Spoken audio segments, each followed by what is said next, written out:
Olá, meus irmãos, ouçamos atentamente o Evangelho. O Senhor esteja convosco. Proclamação do Evangelho de Jesus Cristo, segundo São Lucas. Naquele tempo, naquele mesmo dia, o primeiro dia da semana, 2 dos discípulos de Jesus iam para um povoado chamado Emaús, distante 11 quilômetros de Jerusalém. Conversavam sobre todas as coisas que tinham acontecido. Enquanto conversavam e discutiam, o próprio Jesus se aproximou e começou a caminhar com eles. Os discípulos, porém, estavam como que cegos e não o reconheceram. Então Jesus perguntou: "O que ides conversando pelo caminho?" Eles pararam com o rosto triste e um deles, chamado Cleófas, lhe disse: "Tu és o único peregrino em Jerusalém que não sabe o que lá aconteceu nestes últimos dias?" Ele perguntou: "O quê?" Os discípulos responderam: "O que aconteceu com Jesus, o Nazareno, que foi um profeta poderoso em palavras e obras, diante de Deus e diante de todo o povo. Nossos sumos sacerdotes e nossos chefes o entregaram para ser condenado à morte e o crucificaram. Nós esperávamos que ele fosse libertar Israel, mas apesar de tudo isso, já faz 3 dias que todas essas coisas aconteceram.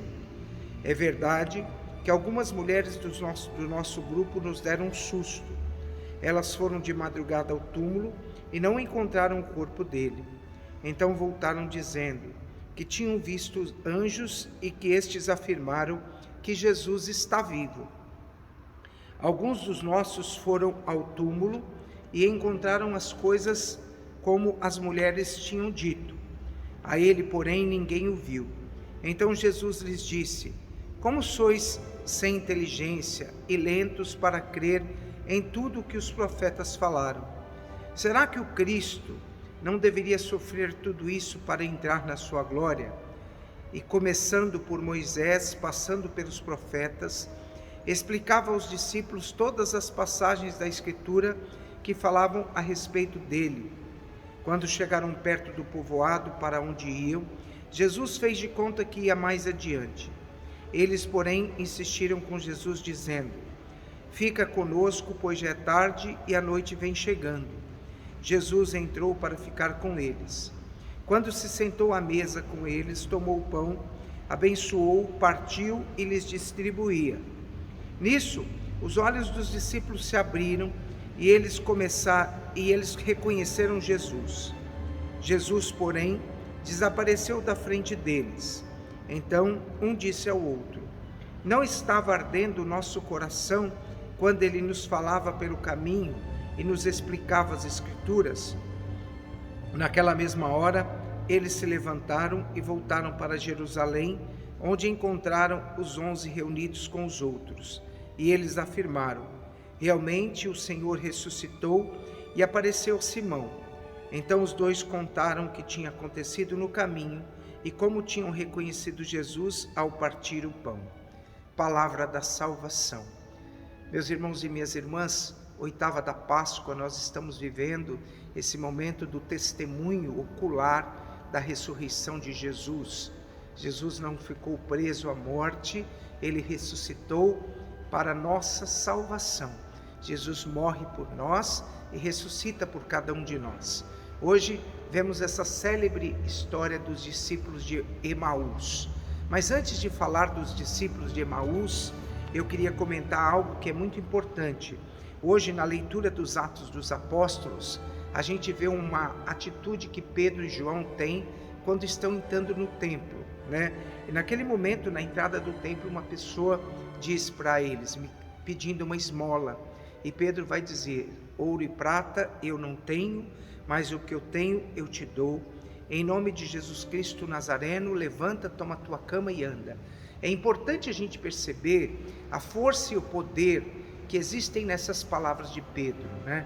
Em nome de Jesus Cristo Nazareno, levanta, toma a tua cama e anda. Ou seja, naquele momento, eles têm uma presença viva de Deus dentro do próprio coração. É essa presença que nós também devemos meditar quando nós meditamos o Evangelho dos discípulos de Emaús. embora não entendendo o significado real ou o acontecimento daquele momento que era a ressurreição de Cristo, eles foram diante das palavras, do aconchego, do alento, da presença real de Cristo, que estava ali para dar uma força, uma paz aos seus corações. Eles vão experienciar essa ressurreição, vão reconhecer Jesus, a princípio ouvindo, meditando, mostrando os sinais da sua ressurreição, quando Jesus utiliza das palavras do Antigo Testamento para chegar ao coração deles, mas de modo particular eles vão sentir Jesus quando Jesus fala da sua própria história de vida e quando eles vão reconhecer Jesus ao partir o pão. Eles diziam: não ardia o nosso coração quando ele pregava a palavra de Deus para nós? É assim, meus irmãos, que a experiência de Jesus ressuscitado deve ocupar a nossa vida. Nosso coração deve inflamar-se de alegria pela presença de um Deus que ressuscitou por nós. Nós não estamos diante de um Deus morto, nós estamos diante de um Deus vivo.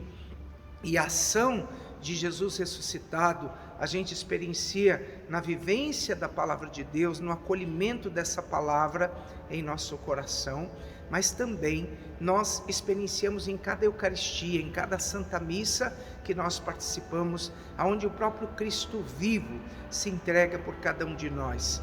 Jesus quer ser essa presença viva a nos encorajar. E quando Ele está em nós, quando Ele fala do seu amor a cada um de nós, Ele quer que esse amor, essa mensagem seja levado aos outros corações e que nós o testemunhemos. O testemunho vivo da ressurreição de Cristo depende também de cada um de nós. Então que hoje, meu irmão, minha irmã, você se sinta nesse momento acolhido por Deus. É uma presença de um Deus vivo. E deixe o teu coração irradiar, inflamar-se da alegria de Deus por você. Jesus ressuscitou por nós e obrigado, Senhor, porque Tu estás vivo no meio de cada um de nós. Hoje eu também peço a vocês, hoje é dia 7 de abril, é o meu aniversário, e eu gostaria muito que vocês rezassem por esse padre. Amém? Que Deus os abençoe, em nome do Pai, do Filho e do Espírito Santo. Amém.